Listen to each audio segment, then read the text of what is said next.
Pak, Bu, ada 3 bohong yang boleh. Dengar ini bapak-bapak anggota dewan. 3 bohong yang boleh, Pak. 1, bohongnya seseorang untuk mendamaikan orang yang bermusuhan. Boleh. Misalnya saya musuhan sama B, bapak datang ke B, salamnya Dasat, padahal saya tidak pernah. Lalu bapak datang lagi ke salamnya si B, Dasat, padahal tidak pernah. Itu bohong seperti itu boleh mendamaikan orang bermusuhan. Yang kedua, bohongnya seseorang untuk melindungi jiwa orang baik. Saya dikejar sama pemabuk, sembunyi di rumah tak, ditanya mana Dasat, saya tidak tahu. Malah bapak berdosa kalau jujur waktu itu. Kejar, mana Dasat? Cepat, kau ada di dalam. Berdosa Pak. Yang ketiga, bohongnya seorang suami untuk gaspol atau rem-rem. Gaspol atau rem-rem. Dengar Pak Rusdia, mereka yang bilang. Saya hanya menyampaikan aspirasi. Pak, ayo, ada masalah saudaraku, datang kau beribadah kepada Allah. Kecil buat Allah kasih kau jadi anggota DPR. Kecil. Kecil buat Allah kasih kau bupati. Kecil buat Allah. Apa susahnya Allah? Orang hidup dia bisa kasih mati. Lihat kekuatan Allah di balik kasus corona. RREC ngomong tidak bisa. Negara paling kuat. Serang apapun negara kami paling siap sekarang. Baru corona dikasih. Dah. Diharap mana negara bos. Kecil buat Allah. Maka kalau kau mau jadi anggota DPR, jangan kau cari muka sama manusia. Jangan cari muka sama wali kota, capek. Cepat. Dongo. Ya, ada PNS di sini. Jangan mau kau cari muka sama bupatimu, bos. Percaya. Saya sudah sholat Ustaz. Betul Bapak sholat, tapi tidak ikhlas. Ayalah sholat, asar lagi. Barusan duhur, kok tidak ikhlas? Saya sholat Ustaz, betul kau sholat, tapi kau main-main. Allahu Akbar. Bismillahirrahmanirrahim.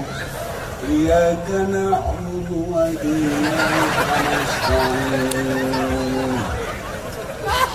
Ihdinas siratal mustaqim. Siapa ajar kau sholat makoti kollo? Oh ketawa karena kau begitu cilaku. Allahu Akbar.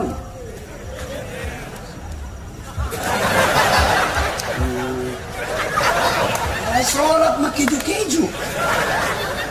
Saya sholat Ustaz, kenapa hidupku susah?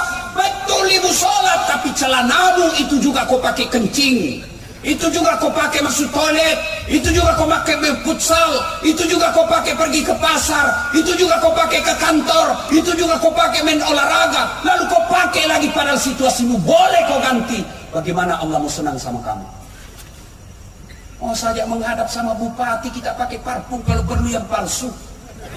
Dipinjam ikat pinggangnya orang supaya kita berwibawa. Mau kau ketemu Allah pakaian seadanya boleh, tapi menunjukkan kalian tidak serius ketemu dengan Tuhan. Ada ibu-ibu tanya, Ustaz, boleh orang nggak pakai BH orang sholat? Boleh sah, tapi masa tega ketemu Allah nggak pakai BH? Apa ketemu saja bupati tidak pakai BH? Apa enak? Nah rempok kau benena, kurang ajar ini. Sholat tidak pakai celana dalam. Bapak-bapak, Ustaz, boleh orang sholat tidak pakai celana? Bagaimana itu perasaan tak kalau bukan? Ibu, ini urusan laki-laki. Salatullah, salamullah, ala toha rasulillah. Salat ala yasin. Kenapa dia tidak sholat? Kaya Ustaz. Ada kala kaya Nabi Sulaiman. Itu Nabi Sulaiman, Pak, 1 hektar pekarangan rumahnya. Apa kerikilnya? Emas. Paling orang kalau rapeng dulu, Pak, kalau dia kaya giginya dia kasih emas. Gak ada orang kasih emas kerikil rumahnya. Sulaiman alaihissalam kerikil rumahnya emas. Kenapa dia tidak sholat? Selebriti Ustaz, cakep, cantik, terkenal. Ada kala gagah Nabi Yusuf. Allah ciptakan kegagahan di dunia 1100. Khusus Nabi Yusuf 64% Allah kasih. 64%. 34% berapa? 36% Allah kasih siapa? Hah? Siapa? Nabi Muhammad, Nabi Adam, Nabi Claudia Sintabella, Nisa Sabya, Rusdi Masjid, Das Atlati. Berapa mami didapat, bos? Bagaimana bisa dibayangkan bagaimana gagahnya Nabi Yusuf?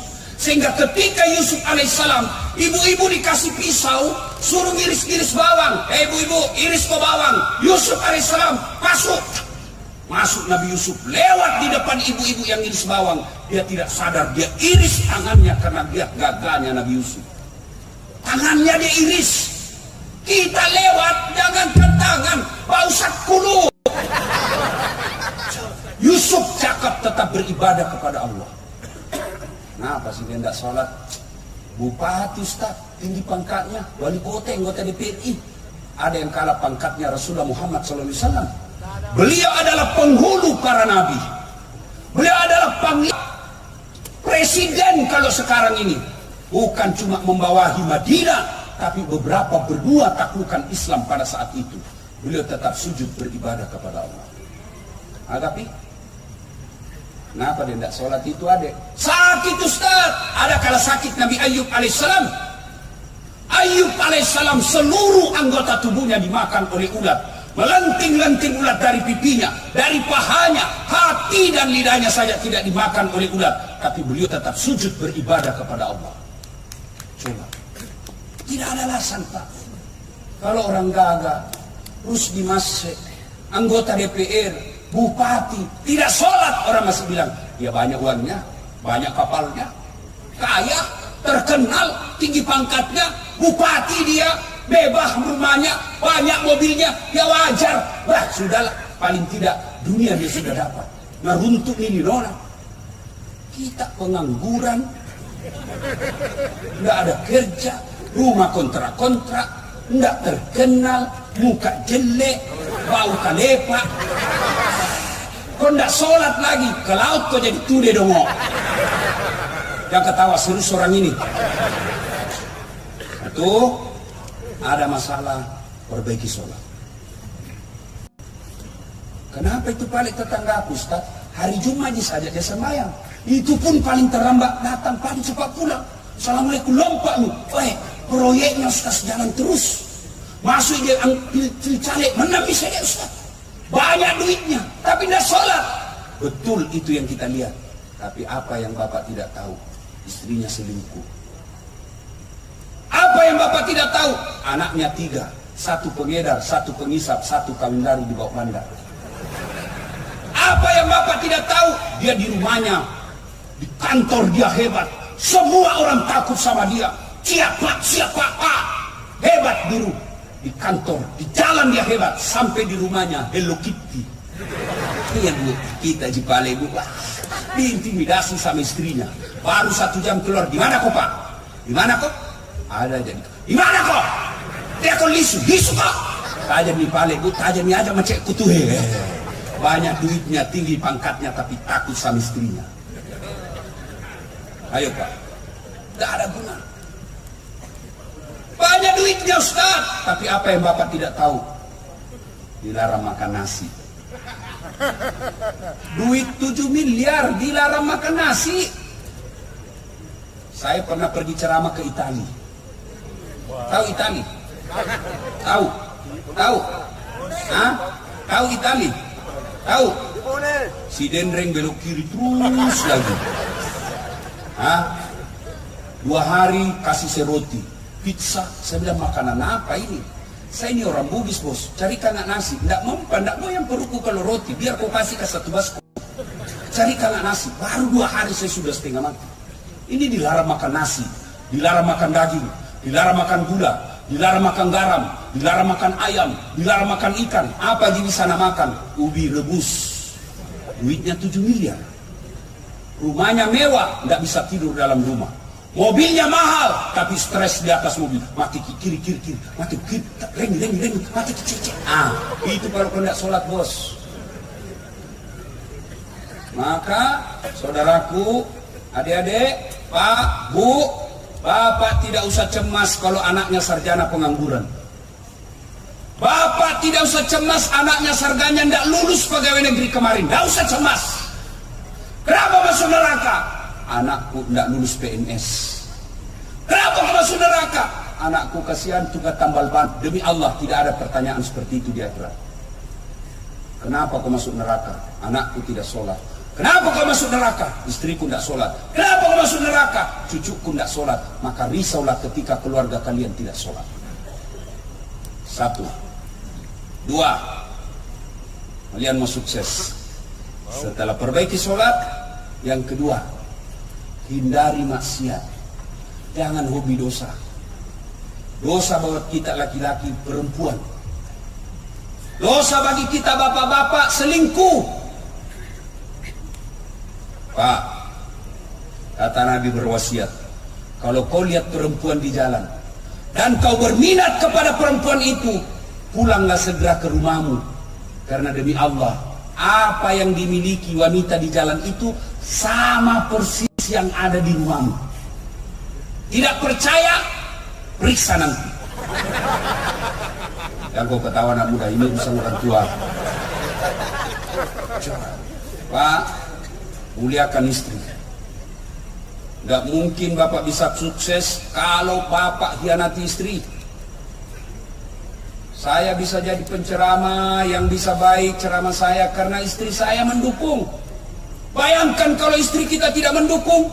Kita mau pergi ceramah, bikin konsep, mak jaluk ya naik. Ale nak mustas. Tidak jadi konsep. Mau lagi keluar, anak nangis sambil anak. Tidak bisa. Maka kesuksesan kita seorang suami karena ditunjang oleh istri yang baik di rumah. Banyak juga bapak-bapak alasan rapat, ternyata pergi merapat. Tuh Pak, berapa istrinya Nabi? Berapa? Saya kasih hadiah, siapa yang tahu? Berapa? 12. Berapa? 12. Salah. Berapa? 12. Ambil hadiahnya nanti sama Pak Rusdi Masjid. 11. Dari 11 istri Nabi, tidak ada satupun yang pernah mengatakan, saya menyesal menikah dengan engkau Muhammad. Tidak. 11 istri Nabi. Kita satu jistrita menderita lahir batin. Bagaimana mau sukses? Maka bapak kalau mau sukses, muliakan istri. Bagaimana Rasulullah memuliakan istri beliau? 1.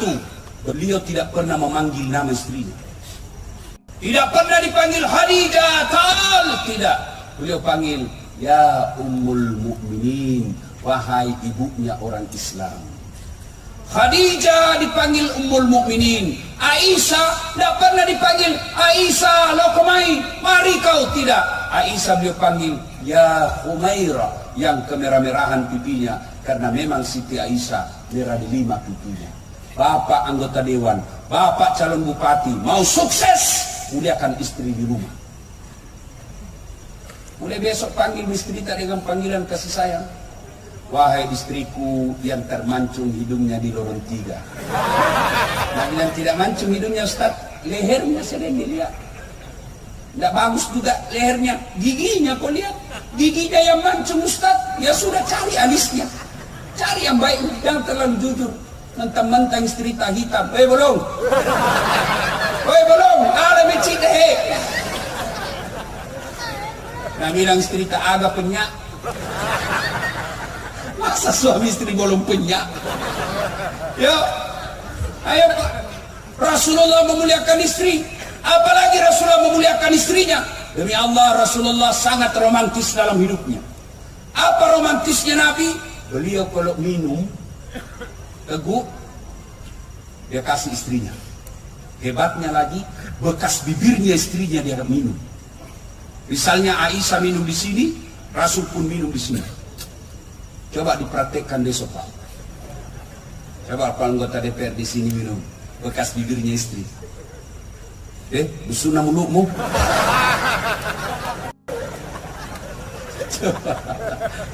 Rasulullah Sallallahu Alaihi Wasallam, kebiasaan beliau setiap mau keluar rumah dia cium istrinya sebagai sedekah. Coba mulai diamalkan besok, Pak. Begitu bapak mau keluar, sedekahnya suami adalah ciuman di jidat. Jadi Bu, besok kalau mau keluar suami tak, nah lupa minta ki sedekah. Pak, sedekah. Ini ki. Jangan lama-lama. Nanti tidak jadi pi kantor. Coba. Rasulullah manusia yang sangat memuliakan istri sehingga beliau sukses. Maka politisi, anggota dewan, orang kaya, pegawai, apapun profesi kita, mulai besok muliakan istri. Cuma kita juga ibu, jantung kisah wenang-wenang sama suami. Kada tong itu ibu nakira suaminya tahanan. HP diperiksa habis. Bagaimana suami tidak serangan jantung? Baru datang langsung diperintah HP. Baru dilupa pakai password. Dilupa hapus WhatsApp. Pasti nih mati. Ini untuk nih. Ada orang sholat, temanku cerita. Begitu dia sholat, bunyi HP-nya. Bisa dia. Baru takbir pertama langsung bunyi. Bayangkan kalau rakaat terakhir mina bunyi, dicambuk mami cepat langsung diambil. Ini baru pertama, tidak mungkin kita berhenti sudah angkat takbir. Bunyi gelisah. Nah bilang istrinya, tanam maki Pak, tidak kuangkat di HP ta. Baru lancar sholatnya.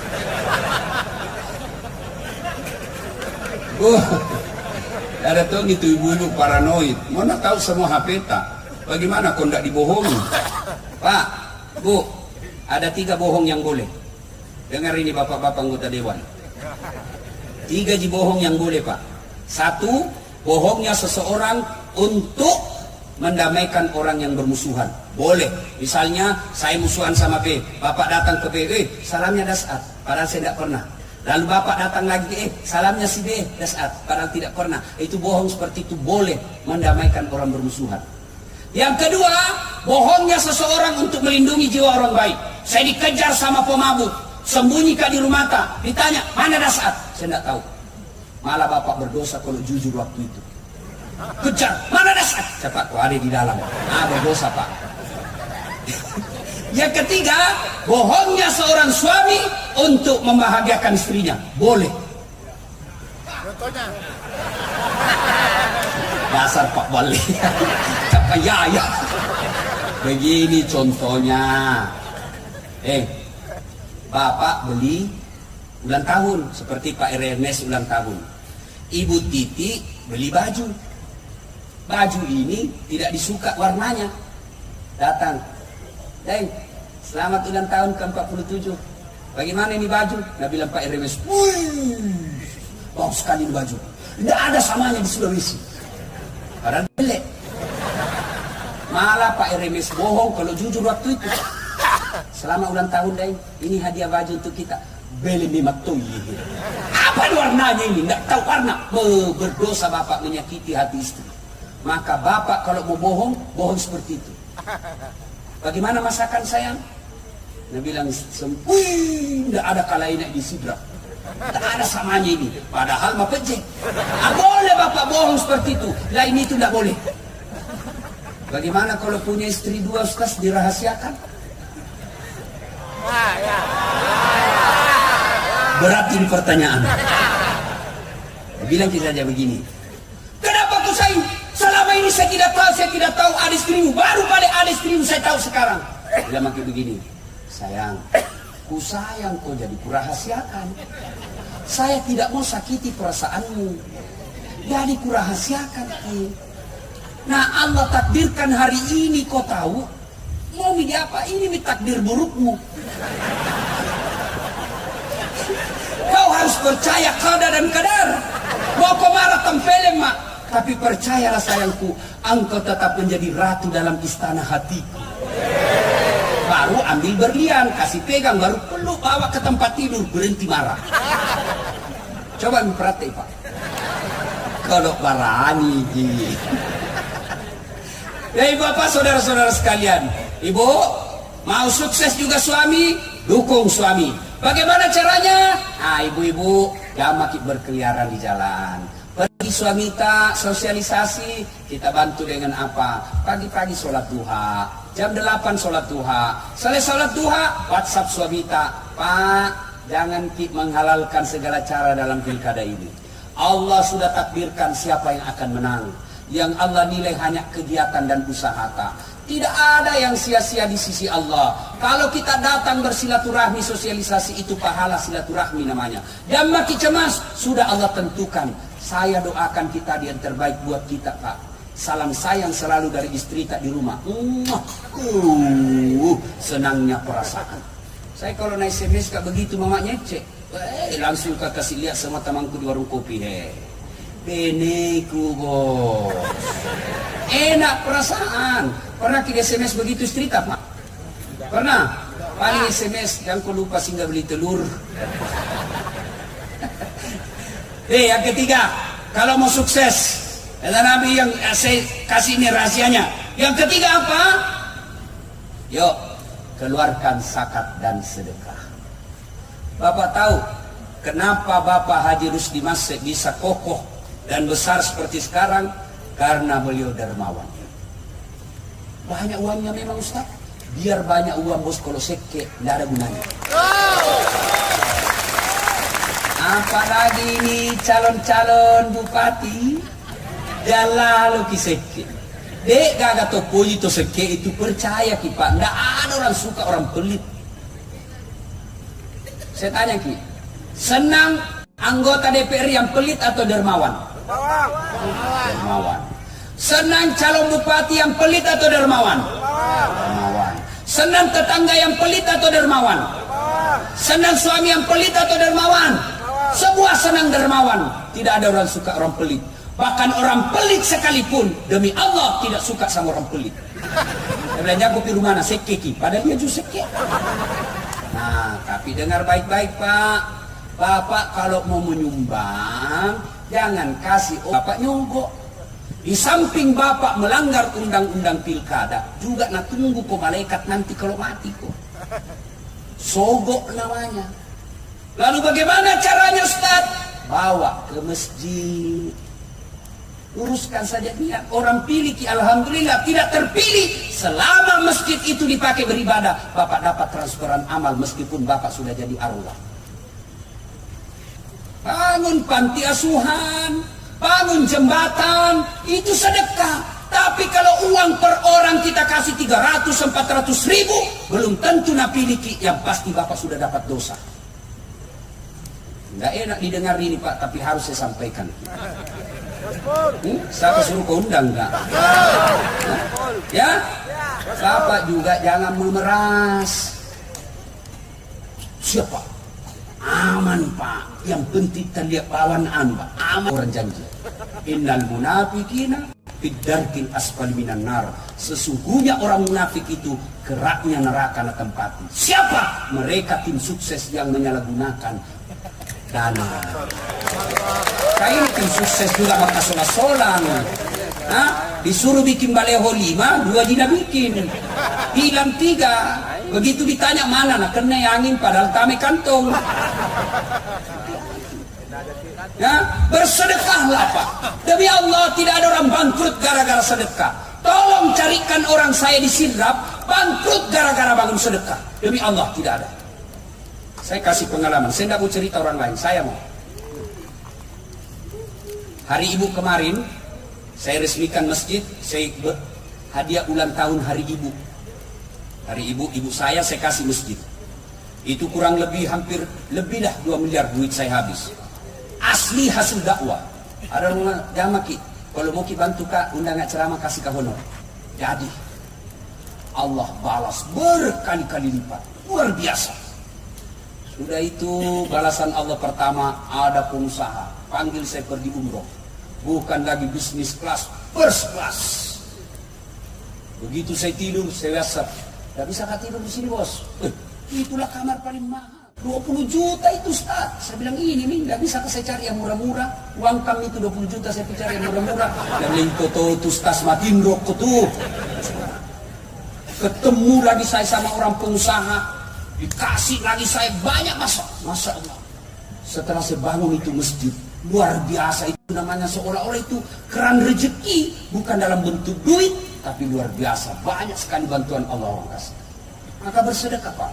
Malam ini saja saya dapat rezeki. Satu dari Pak Sahrudin, bebek 1000. Dari Pak Dirjen tadi, traktor. Satu lagi tadi dari apa namanya itu? Pak Sangking yang mesin. 3. Baru Kak duduk-duduk ini. Terus di masa yang ulang tahun saya dapat rezekinya bos. Maka Pak, kalau Bapak mau kaya, jangan suka minta-minta. Enggak senang Allah menjadi umat peminta-minta. Jangan Pak. Kenapa Bapak miskin? Karena Bapak mental miskin. Apa mental miskin? Suka minta-minta. Bersedekahlah. Jangan lewati maghrib sebelum Bapak bersedekah. Allah tidak lihat 100.000. Allah tidak lihat 1 juta. Tentu sedekahnya RMS. Beda dengan sedekahnya kita yang pengangguran. Tapi yang penting sedekah. Mau 100.000, mau 10.000, bahkan 1.000 rupiah pun jangan lewati maghrib kecuali Bapak sudah bersedekah. Maka Bapak-bapak calon anggota DPR yang gagal, periksa, barangkali Bapak selama ini malas bersedekah. Calon bupati yang hadir, sedekahlah Pak, tapi jangan ke rumah satu-satu orang. Bangunkan masjid. Kalau Bapak non muslim, bikinkan rumah ibadah umat Bapak, insya Allah Allah kasih. Lalu kalau tidak menang, sangka baik, sangka baik.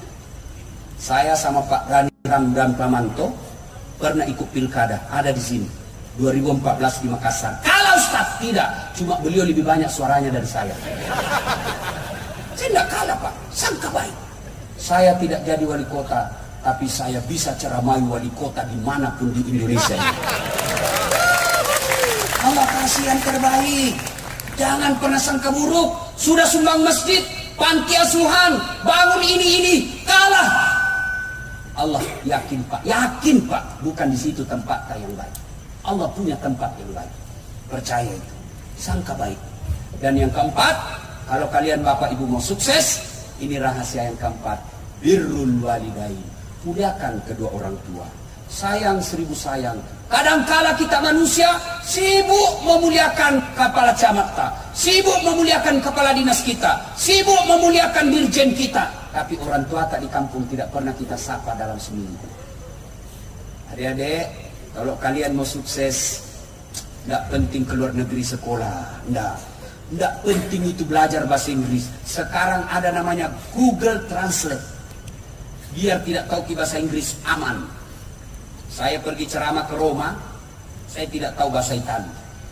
Tapi begitu saya nyasar, saya cari rumah orang muslim yang halal, restorannya, saya tulis, saya ambil HP ku, lalu saya ambil Google Translate, lalu saya bilang, tunjukkan rumah makan halal muslim. Keluar bahasa Italinya.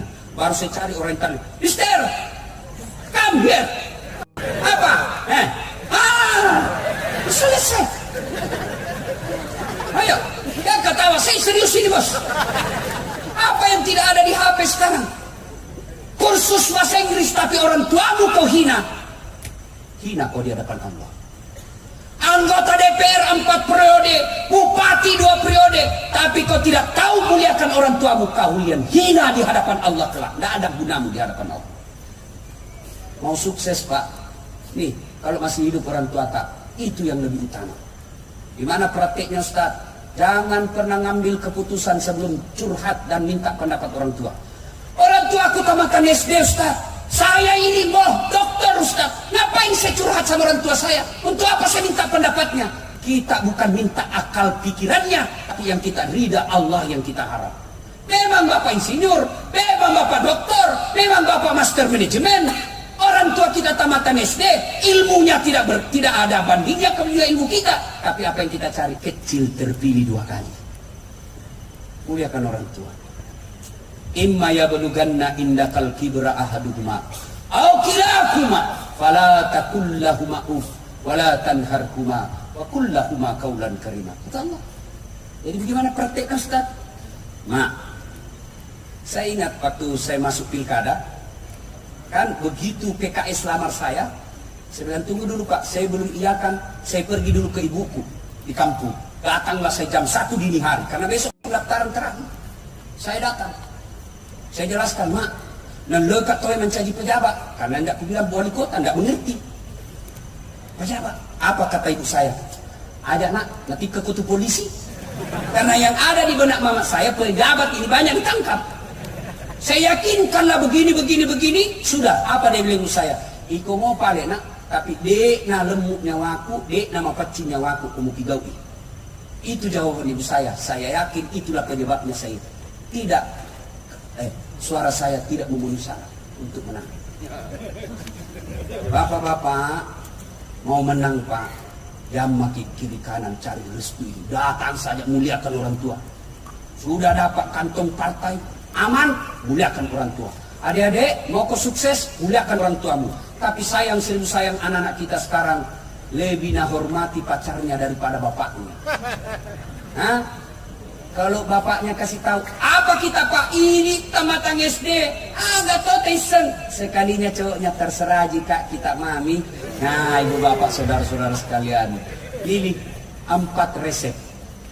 Sholat ditunaikan dengan sebaik-baiknya. Hindari maksiat, muliakan istri atau suami. Bayar zakat sedekah, dan yang keempat, muliakan orang tua. Apabila keempat hal ini kita lakukan, maka Allah janji, maqaman mahmuda, saya angkat derajatnya. Derajat di dunia, insya Allah derajat di akhirat kelak. Inilah tausiah kita, mudah-mudahan ada manfaat. Sebelum saya akhiri, Bapak Ibu, coba lihat saya ceramah selama ini, baik yang langsung maupun di YouTube atau WhatsApp. Saya tidak pernah pakai serban seperti ini. Tidak pernah, baru malam ini. Kenapa? Karena serban ini saya akan hadiahkan kepada orang yang ulang tahun hari ini. Mohon berkenan Pak RMS untuk ada di samping saya akan memberikan Bapak hadiah. Bedanya hadiah dengan sedekah. Kalau sedekah dari orang kaya, kalau Pak RMS kasih saya, namanya sedekah. Kalau saya kasih Pak RMS, namanya hadiah. Ini ada makna filosofinya Pak serban. Orang Arab, ini serban kan orang Arab punya tradisi. Rasulullah memakainya. Apa hikmahnya? Apa dibalik serban ini bagi Rasulullah waktu itu? Pertama, di Arab itu kadangkala panas sekali, kadangkala dingin sekali. Masyarakat Sulawesi Selatan. Ini serban. Yang kedua, serban ini dipakai, tidak ada orang pakai serban Pak mau pergi membiliar. Mau kita mana Pak RMS? Karaoke. Salah tempat. Saya berharap Bapak mulai dengan serban ini, Bapak selalu mengajak orang kepada kebaikan-kebaikan.